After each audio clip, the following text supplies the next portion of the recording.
అందరికీ నమస్కారం. నేను మీ చిలకమర్తి ప్రభాకర్ చక్రవర్తి శర్మ.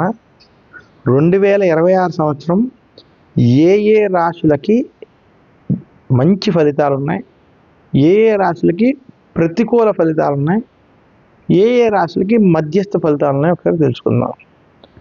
2026 సంవత్సరం వృషభ రాశికి, కన్యా రాశికి, తులా రాశికి, అలాగే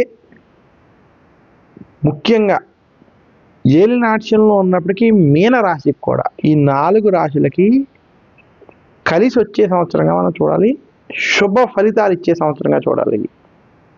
ఈ 4 రాశులకి 2026 మార్పు తెచ్చి శుభ ఫలితాలను ఇవ్వబోతారు. ఇంకా మధ్యస్థంగా ఉన్నటువంటి రాశులు చూసుకుంటే 2026 సంవత్సరం మిథున రాశికి, వృశ్చిక రాశికి, అలాగే కొంత మకర రాశికి మధ్యస్థ ఫలితాలు ఉన్నాయి.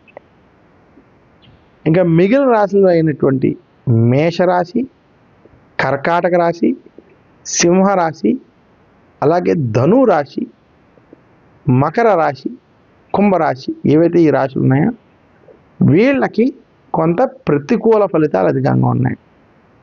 ఈ రాశుల వారు ఎవరికైతే ప్రతికూల ఫలితాలు ఉన్నాయో అటువంటి వారు గురు దక్షిణామూర్తి స్తోత్రాన్ని నిత్యం పారాయణం చేసుకోవడం, దశరథ ప్రోక్త శని స్తోత్రం, నవగ్రహ పీడాహర స్తోత్రం వంటి పారాయణం చేసుకోవడం, ధనపరమైనటువంటి సమస్యలు ఉంటే కనకదార స్తోత్రాన్ని పఠించడం చేత కొంత శుభ ఫలితాలను పొందగలరని తెలియజేస్తున్నాను. నమస్కారం. మీ చిలకమర్తి ప్రభాకర్ చక్రవర్తి శర్మ.